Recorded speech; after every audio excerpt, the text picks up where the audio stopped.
Pendiri bangsa kita cukup cemerlang menurut saya ya, founding fathers kita. Jadi dari awal Bung Karno, Bung Hatta, ya kan,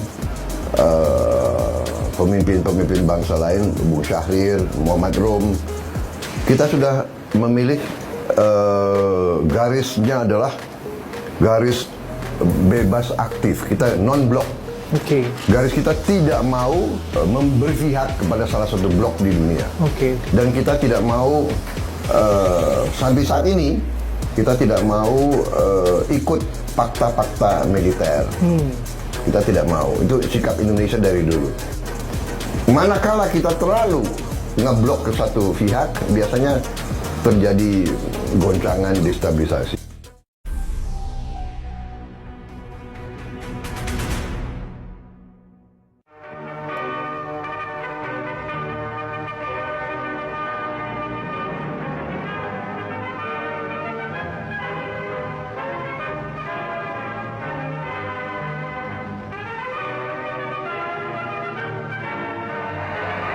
Gerakan Non-Blok atau yang disingkat dengan GNB, ini adalah organisasi internasional yang terdiri dari negara-negara yang tidak menganggap dirinya beraliansi dengan blok kekuatan besar manapun. Pada tahun 1961, Pandit Jawaharlal Nehru mengusulkan diadakan konferensi yang menghadiri oleh negara Asia, Afrika, dan negara-negara di Amerika Latin.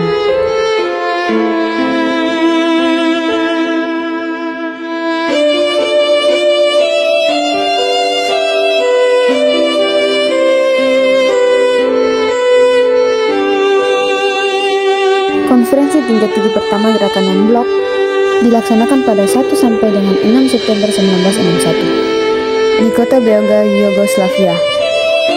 Ini adalah sebuah gebrakan besar yang mencuri perhatian dunia saat ini. Konferensi tingkat tinggi ini dimaksudkan untuk mempromosikan gerakan yang bertujuan merumuskan posisi independen mengenai konstelasi bipolar politik internasional saat itu.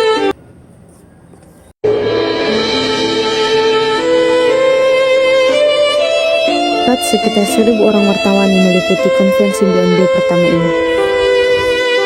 Komitmen penyelenggaraan konferensi menyediakan para wartawan tersebut fasilitas hotel,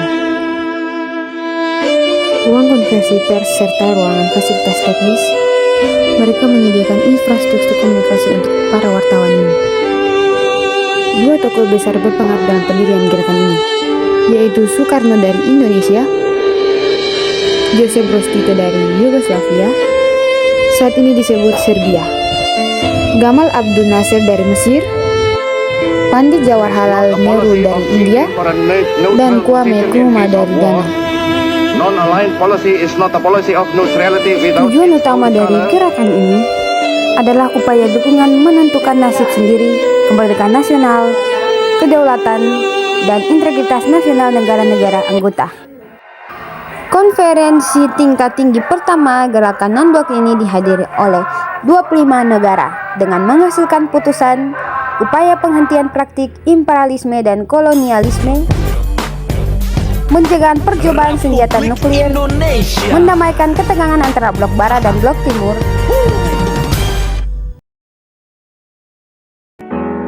suatu pendekatan baru yang akan menguncang umat manusia dengan kewibawaannya. Ikatan yang memiliki kejujuran terhadap realitas yang optimal, menyelesaikan mengenai pergulatan masalah-masalah dunia, ikatan untuk memutuskan simpulan hemoglobin hubungan internasional di masa sekarang. Rekomendasi KTT Beograd tersebut yaitu mengirimkan 4 deklarasi senior ke Moskow dan Washington. Soekarno bersama Keita ditugaskan ke Washington untuk memberikan pesan Appeal of Peace kepada Presiden Amerika Serikat John F. Kennedy. Kemudian Nehru dan Nkrumah ditugaskan juga ke Moskow untuk misi serupa, dengan tujuan untuk meredakan perang dingin yang bisa merusak perdamaian dunia. Ingat pentingnya peristiwa konversi tingkat tinggi gerakan non-blok ini, maka Arsip Nasional Republik Indonesia bersama dengan Arsip Nasional Republik Serbia, Arsip Nasional India, Arsip Nasional Aljazair, dan Arsip Nasional Mesir bersama-sama melalui Joint Nomination ajukan arsip konversi tingkat tinggi pertama gerakan non-blok sebagai warisan dunia melalui penominasian sebagai Memory of the World UNESCO. Gerakan non-blok sebagai gerakan sampai saat ini masih terus mengupayakan dialog dengan kerjasama dalam bidang perdamaian dalam pembangunan dunia. Berbagai kerjasama antar negara-negara anggotanya untuk mewujudkan ikatan erat perdamaian dunia. Kita masuk ke poin yang pertama, yaitu investigasi kontribusi Indonesia dalam gerakan non-blok. Indonesia merupakan salah satu pendiri gerakan non-blok GNB pada tahun 1961 bersama India, Mesir, Yugoslavia, dan Ghana. Berdasarkan berbagai sumber seperti Kementerian Luar Negeri Republik Indonesia, Perserikatan Bangsa-Bangsa PBB, dan Jurnal Ilmiah, Indonesia berperan aktif dalam memperjuangkan perdamaian dunia melalui politik luar negeri bebas dan aktif. Indonesia juga pernah menjadi ketua GNB 1992 sampai dengan 1995, mengirim pasukan Garuda dalam misi penjagaan perdamaian PBB, serta mendukung penyelesaian konflik secara damai dan perjuangan kemerdekaan Palestina. Poin yang kedua, mengapa Indonesia berkepentingan menjaga perdamaian dunia?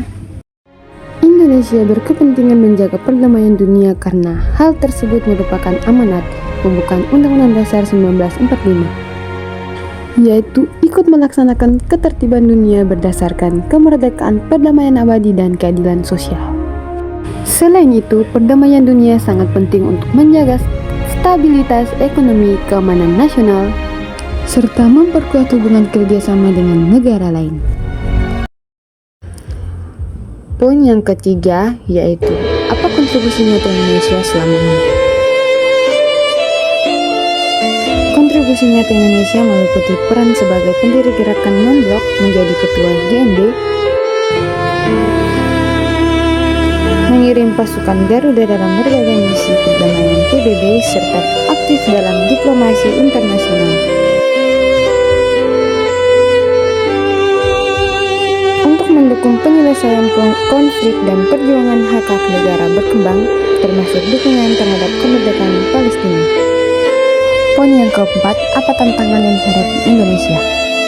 Indonesia menghadapi berbagai tantangan seperti meningkatnya persaingan geopolitik antar negara besar, konflik internasional yang berkepanjangan, ancaman keamanan global, serta tuntutan untuk tetap mempertahankan visi politik luar negeri bebas dan aktif di tengah perubahan tatanan dunia. Poin yang terakhir yaitu bagaimana peran generasi muda dalam mendukung perdamaian dunia.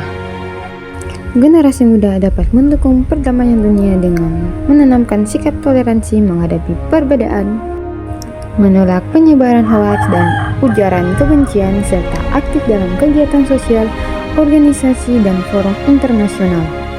Selain itu, generasi muda dapat memanfaatkan media sosial untuk menyebarkan nilai-nilai perdamaian dan memperkuat persatuan bangsa.